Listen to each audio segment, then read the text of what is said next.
At 6:42 a.m. on September 3, 1945, on the humid edge of the Yokohama harbor, a thin column of women stepped hesitantly from a rust-streaked transport shed where they had been held for weeks.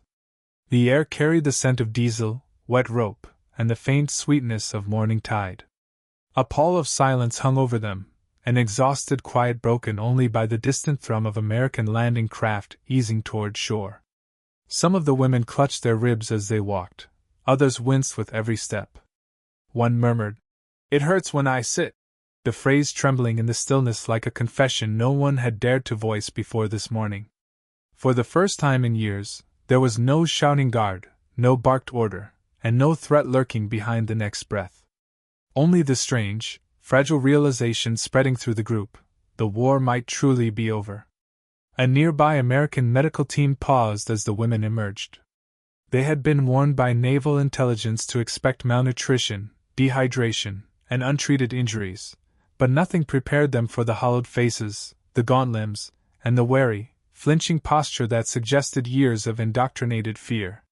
One corpsman glanced at his clipboard, recalling a Navy memorandum issued the night before, an alert, compiled from intercepted Japanese communications, describing the condition of POWs across the home islands. It had noted widespread fatigue and chronic pain among interned women, a phrase that now felt painfully understated. The women moved slowly, as though every footfall might trigger some unseen danger. A few whispered prayers in cracked voices. Others stared out across the water, watching the American flags fluttering from transport ships anchored offshore. The flag had appeared in rumors for months, rumors that brought hope and dread in equal measure. But now it was real, vivid, undeniable. One former nurse, who had once treated wounded civilians in Manila, closed her eyes as a gust of wind lifted the stars and stripes. The sensation, she later explained, felt like waking from a dream so long and dark that daylight itself seemed unreal. Inside the shed behind them, rows of bamboo mats remained, marked by indentations and sweat-darkened patches. Some women had been forced to sleep sitting upright to conserve space, and after months of this posture, "It hurts when I sit," had become a grim, shared refrain. American intelligence officers would later record the line in an early POW processing summary, noting it as a haunting expression of prolonged strain, one that captured the quiet brutality of captivity without a single explicit detail. At the harbor's edge, Lieutenant Commander Harold McKee of the U.S. Navy stepped forward to meet the column. His boots sank into the damp sand as he raised a hand, his gestures slow, deliberate, and non-threatening. McKee had been briefed only hours earlier by the Office of Naval Intelligence about the fragility of liberated POWs. The guidance emphasized calm tones, gentle posture, and patience. "Expect hesitation," one of the bulletins read. "Expect disbelief." Watching the women's fearful glances, McKee understood instantly why the warning had been necessary. Behind him, the engines of a Higgins boat rumbled toward idle. The vessel bore Red Cross crates stacked neatly beside the Browning-armed Marines standing guard. The crates contained medical rations designed months earlier by American nutrition specialists and tested in California field hospitals to prevent refeeding shock, a risk signaled in Army research memoranda from early 1944. Even in these smallest details, the machinery of war, and the machinery prepared to end its suffering, moved in solemn coordination. A gust of wind pushed smoke from distant repair yards across the docks, stinging eyes and highlighting the faint metallic hum that always followed surrender. Construction crews welding, cranes lifting debris, trucks rumbling along ruined roads. Japan was transitioning from empire to occupation, but on this morning, the transformation felt most immediate in the faces of women who had known nothing but fear for years. For them, the war had ended not when the Emperor's voice crackled over the radio on August 15th, but now, at the moment an American offered water, safety, and the first promise of dignity restored. One of the women, a former interpreter who had once worked in Shanghai under civilian arrest, stepped forward. Her voice shook as she said, "Is it true? No more camps?" McKee nodded slowly. Her knees nearly buckled with relief. Others followed, releasing breaths they had held for days as liberation rumors surged and faded like tides. When they saw medical personnel preparing to examine them, several instinctively recoiled, expecting reprimand. Instead, the corpsman knelt, spoke softly, and made space for them to sit, though many could not do so without pain. A Japanese doctor, himself a prisoner of the collapsing system, lingered near the shed. He bowed his head as American medics moved past him, ashamed at his inability to protect the women in the final months when supplies evaporated and oversight collapsed. In later Allied interrogations, summarized in occupation reports, he described those final weeks as a descent without command, where order dissolved and suffering spread unchecked. His testimony captured the unraveling of an empire whose leaders clung to fantasies of victory long after the war had already been lost in blood and fire. The morning sun rose higher, illuminating the cracks in the dock planks and the scavenged fishing nets piled nearby. With every shifting shadow, the women's eyes tracked movement automatically, a reflex from captivity, now slowly loosening its grip. Some received blankets, others received canteens filled with purified water prepared according to Army quartermaster guidelines, and protocols were engineered months earlier by technicians who understood that even clean water could shock starved bodies if consumed too rapidly. A hush fell again as the first transport's gangway lowered. The metal groaned, echoing across the harbor with a sound strangely reminiscent of old prison doors, yet this time, the path led outward, not inward. A sense of unreality washed over the women. Freedom, after so long, felt almost theoretical. Even those with medical training or prior civilian experience struggled to believe the war could simply stop. But it had. And the world they stepped into was no longer the one that had imprisoned them. As the first woman reached the gangway's base, she paused, gripping the rail. Her voice, barely audible, carried across the dock. "If this is real, then everything has changed." She took a trembling step upward. Others followed, each step a quiet defiance of the years behind them. What none of them knew, not yet, was the deeper truth behind their sudden liberation, a truth rooted in intelligence breakthroughs, occupation planning, and a hidden American advantage that had shaped this moment long before they walked into the sunlight. At 9:15 a.m. on September 3, 1945, the liberated women were guided into a makeshift processing station set up inside a repurposed customs warehouse along the Yokohama waterfront. Sunlight slanted through shattered panes in long, golden beams that cut the dusty air like stage spotlights. Beneath them, wooden tables were arranged in orderly rows, each carrying medical kits, ration packs, and stacks of forms marked with the blue crest of the U.S. Navy. But the women did not yet understand the larger machinery at work around them. The machinery that had made their rescue possible. The liberation unfolding before their eyes had not been accidental. It had been engineered, calculated, and prepared through a hidden advantage the Japanese had never fully anticipated. A vast American intelligence and logistics network designed to locate, stabilize, and extract POWs the moment the empire collapsed. That advantage had begun years earlier, long before any of the women had been captured. As early as 1942, Joint Intelligence Center, Pacific Ocean Areas analysts in Hawaii compiled fragments of prisoner information gleaned from intercepted Japanese administrative traffic. These fragments, stitched together over months of cryptic decoding by technicians trained on early IBM tabulators, formed rough maps of detention sites across the home islands and occupied territories. The Japanese assumed their codes, particularly the administrative ciphers used for internal reports, were unbreakable. But American cryptologists led by Lieutenant Commander Joseph Rockefort, working in a shadowy wing of Pearl Harbor Station HYPO, had quietly dismantled that assumption piece by piece. By 1944, the Allies could often infer POW conditions days or even weeks before coastal reports confirmed them. The Japanese never realized how much the Americans knew. That knowledge shaped everything inside the warehouse. The medics moving calmly between tables knew what symptoms to expect. The Navy quartermasters, who had spent the summer loading crates aboard transports in San Francisco and Guam, had selected supplies based on physiological research conducted at Valley Forge General Hospital. Even the distribution flow, Identification first, hydration second, nutrition third, followed protocols outlined in a War Department bulletin prepared months earlier by a team of medical logisticians under Colonel Paul Hawley. Nothing was improvised. The system had been built deliberately, waiting for this exact moment. As the women were seated, gingerly, many still wincing, the Americans began the delicate task of explaining what came next. Lieutenant Commander McKee spoke through a Japanese-American interpreter from the Military Intelligence Service, a young woman named Hana Sato, who had trained at the MIS language school in Minnesota. Her voice was soft, carrying the calm steadiness drilled into MIS linguists whose precision had guided countless operations from New Guinea to the Philippines. Her presence reassured many of the former prisoners, who looked at her with a mixture of familiarity and awe. To them, she seemed like a bridge between two worlds, one collapsing, one rising. Outside the warehouse, Marines stood watch beside stacks of radio gear.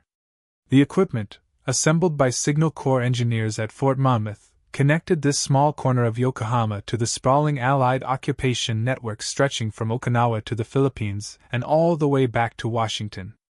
Every update on the women's condition, each arrival count, each medical emergency, flowed across this system. The Japanese had never believed the Americans could coordinate information with such speed. Many imperial officers, in interrogations recorded by occupation authorities, described their shock upon learning that U.S. naval task forces operated with near real-time intelligence based on code breaking, aerial photography, and field reports synchronized by highly efficient radio procedures. One former staff officer recalled, in a statement later summarized by the Civil Affairs Handbook, that the American capacity to act on information before we ourselves had processed it was beyond our imagining. That misunderstanding had shaped the war's ending as much as any battle. Inside, the women watched as crates were pried open and medical kits unfurled like precise instruments of restoration. The supplies had traveled far, designed in New Jersey factories, inspected in Oakland depots, and shipped across the Pacific in steel containers loaded according to a logistics algorithm refined by Army transportation planners.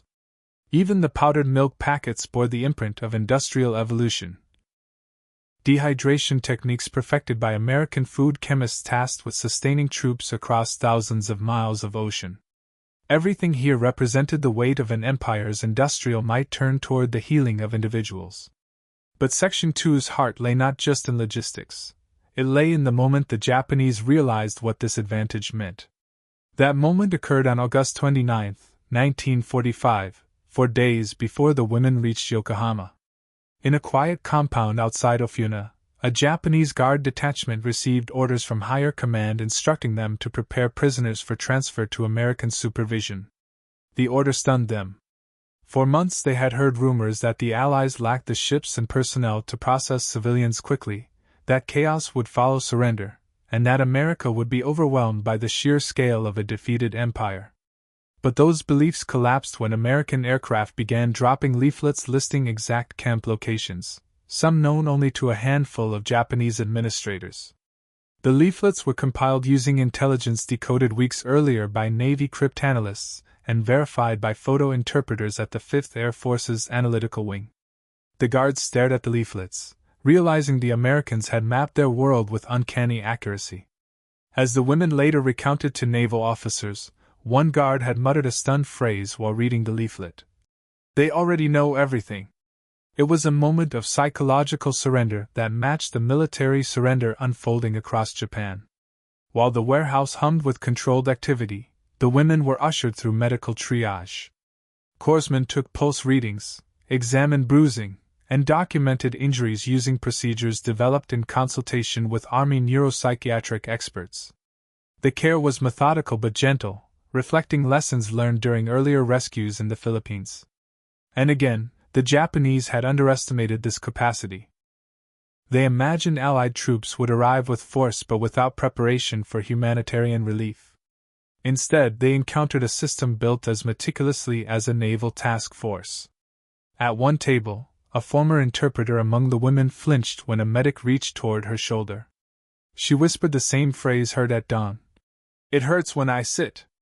This time, though, the words carried a different tone, less fear, more weary acknowledgement. A Navy physician, consulting a medical guidance sheet written months earlier by specialists at the U.S. Army Surgeon General's office, nodded with understanding. The pain made sense. Prolonged confinement, malnutrition, and stress left marks that would take months, perhaps years, to heal. As the line of women moved forward, they began to realize the scale of the operation around them, the precision, the resources, and the quiet efficiency. For the first time, they glimpsed the full truth. They had not been rescued by accident or luck. They had been found because the Allies had prepared for them long before surrender. The Japanese Empire, once confident in its internal secrecy, had never guessed how deeply American intelligence had penetrated its administrative patterns. And yet, the significance of that advantage was only beginning to unfold. Because beyond the warehouse, beyond the harbor, beyond the first careful hours of medical care, another challenge loomed, a challenge that would reveal whether the vast American system could withstand the human, emotional, and logistical pressures of rebuilding a shattered nation.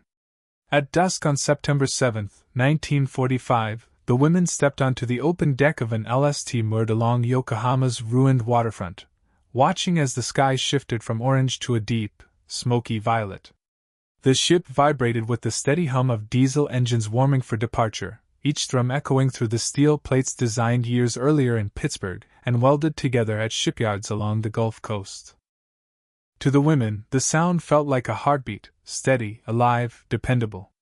For months they had heard only the snap of commands, the shuffle of guards, and the hollow ring of metal doors. Now they heard the rhythm of a vast logistical machine preparing to carry them home. They were beginning to understand that this rhythm existed long before their liberation, engineered by planners who had studied not just the war but the aftermath that would follow the moment the empire collapsed. In subtle ways, the women realized they were becoming part of a story far larger than the suffering they had endured. During those early days of liberation, the strategic impact of American preparation rippled across Japan. Allied psychological units documented an unexpected pattern. Many Japanese civilians, upon hearing radio broadcasts that detailed the rapid rescue of POWs, felt an acute sense of disbelief. They had been taught for years that America lacked moral discipline, that its system was chaotic, and its resolve weak. Yet here was evidence of an operation that moved with the precision of a machine. Reports compiled by U.S. Army Civil Affairs officers noted the stunned reactions recorded in towns across Kanagawa Prefecture. Some civilians expressed admiration, others felt a quiet dread. The Japanese had anticipated occupation forces arriving with disorganization. Instead, they encountered a nation capable of sustaining an intricate humanitarian effort even as it prepared to enforce surrender terms. That realization reshaped their understanding of the war far more quickly than any broadcast or leaflet could. As the women were transferred to larger hospital ships offshore, this broader shift became personal. Aboard the USS Benevolence, built in the Richmond shipyards under the eye of foremen who had supervised thousands of welders and riveters, the women were welcomed by an environment surprisingly gentle despite the ship's sheer scale. The corridors smelled of antiseptic and warm linen, a stark contrast to the damp rooms they had known in captivity. Nurses trained in the Pacific Theater's trauma protocols moved with a quiet confidence born from years of tending to wounded Marines.